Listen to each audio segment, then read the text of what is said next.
Africa Pollen Institute (API), a non-profit research institute, says domestication of the Discrimination Against Persons with Disability Act 2018 remained key to achieving the Sustainable Development Goals in Nigeria.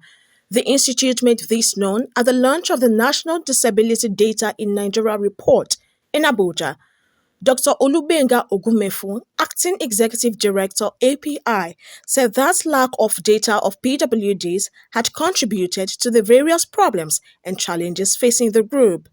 2021, we had a grant from Ford Foundation to go into the disability community to gather data, to have an action research, particularly as regards the domestication of the Disability Act as signed by President Muhammadu Buhari.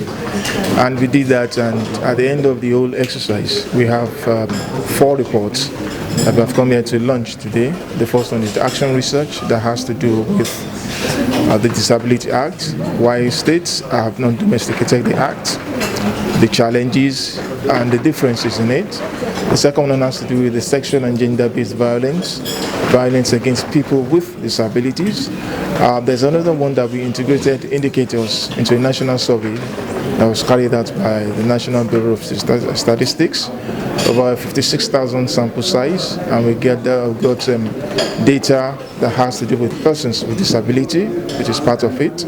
And the last one is the diagnostic tool that was formulated by a lead consultant for use both within the public and the private sectors to aid inclusion of persons with disabilities. For the sexual and gender-based violence, for instance, we found out that most violence against this category of Nigerians are done by those closest to them. Somebody that has intellectual disability, for instance, cannot really fight back, and those closest to them are the ones that make this violence to be meted upon them.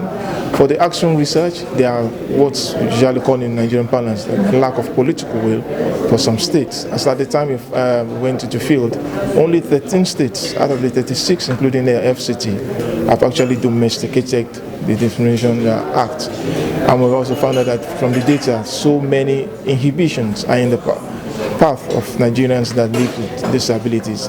But the tool that we have developed is something that's going to enable ministries, departments, agencies of government, private institutions to make sure that there's an inclusiveness for persons with disability. Deputy Vice Chancellor, Lagos State University, and scholar on the project said it was important for Nigeria to promote an inclusive society for all.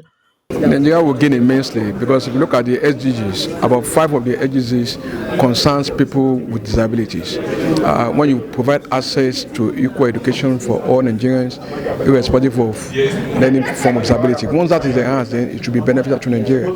Access to education, access to science and innovation, access to good employment, access to quality way of life, among others.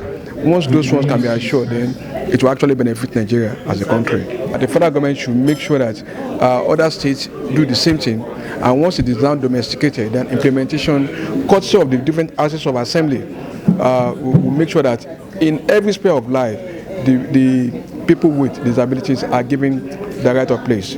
On his part, Dr. Israel Balogun, consultant to API, added that massive awareness on the plight of persons with disabilities must be made by government. The project, which had the support of the Ford Foundation, was done to develop a reservoir of data of persons with disabilities in Nigeria.